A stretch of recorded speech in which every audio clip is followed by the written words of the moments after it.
Now I say we're in a recession. I mean, it's not coming. We're in it. The standard definition of a recession is 2 consecutive quarters of declining GDP. There are a few more bells and whistles having to do with unemployment and a few other things, but that's the rule of thumb.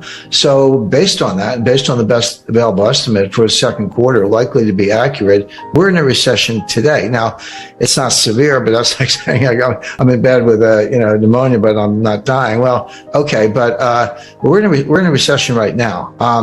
And there's a lot of whistling past the graveyard. I mean, the stock market, greatly overpriced. The market collapse, stock market collapse that I would expect in association with a severe recession has not happened yet. This is just going to play out. It'll get worse as the year goes on. I mean, that is my expectation. I have my own models and I look at it closely. But if you listen to Michael Burry, Jeremy Grantham, Charlie Munger, these people have been around and they run hundreds of billions, and they're saying the same thing. So Jeremy Grantham actually did do a 100-year time series and looked at bubbles all over the world, 1929 US, 1989 Japan, 2000 dot-com stocks, and many others. And he said he's never seen anything like it. It's a triple greatest bubble of all time times 3 in the sense that it's real estate, stocks, and other asset classes. 1929, everyone's like, October, I think 18th or 19th. It was late October 1929.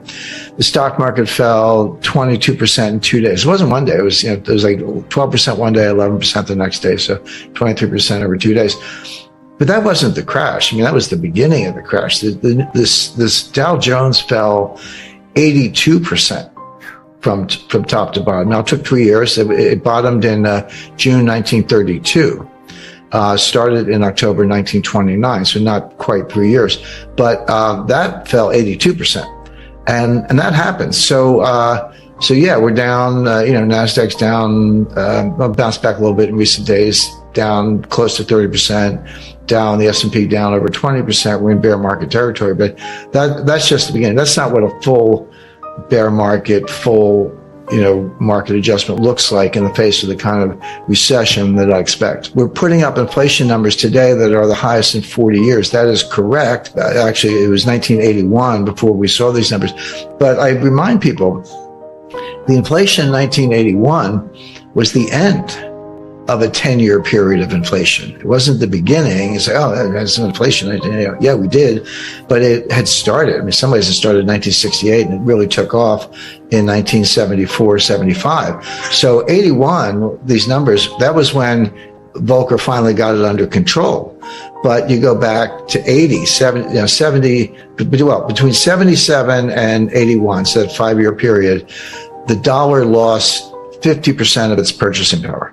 Not 15, 50 in that 5-year stretch. So you were putting up numbers, 10%, 11%, 13% and higher year after year. Yeah, 1981, it was, 9 or 10, which is what they're comparing it to today. But that was on the downslope. It had been higher than that in 77, 78, and 79.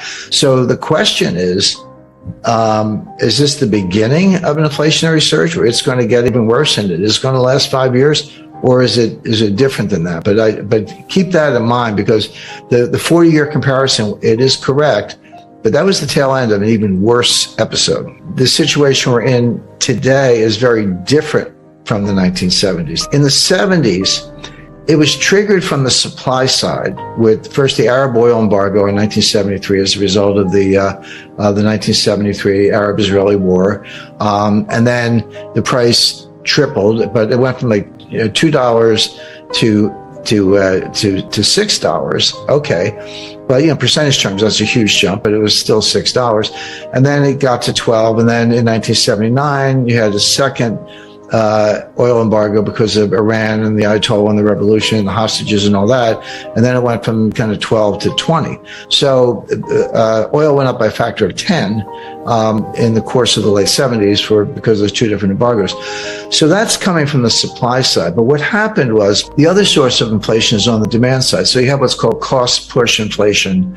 That's where, supplies choked off, or there's an embargo, or there's a shortage, natural disaster, a lot of things. It's coming from the supply side, and demand is inelastic, so you just pay up or, kind of do without. But the demand side is much more psychological. That's called demand pull inflation. That's when consumers behave the way I described, and as I say, I lived through the 70s, where, hey, I better buy it today, I better buy it now. You're pulling all this demand forward and bidding up prices because you're worried that it's going to get even worse. So as that applies to today, we are starting with the cost push inflation, mainly the price of energy, but the price of food is a big factor. And of course, they're related. It's like, here's the energy, here's the food. Where do you think the food comes from? To get the food, you got to feed the pigs and cows. What do you feed them? You feed them corn. How do you get corn? Well, you grow it on a farm. You need nitrogen fertilizer. You need diesel in your tractors. You get the food. You got to put it in a truck to get it from point A to point B. That requires diesel. The higher the diesel price, the higher the cost of food because you're moving it by truck, etc. So these things, as I say, are linked. But food prices are going up substantially, and the two things you can't do without are gas in the car and food. So you have that cost push inflation.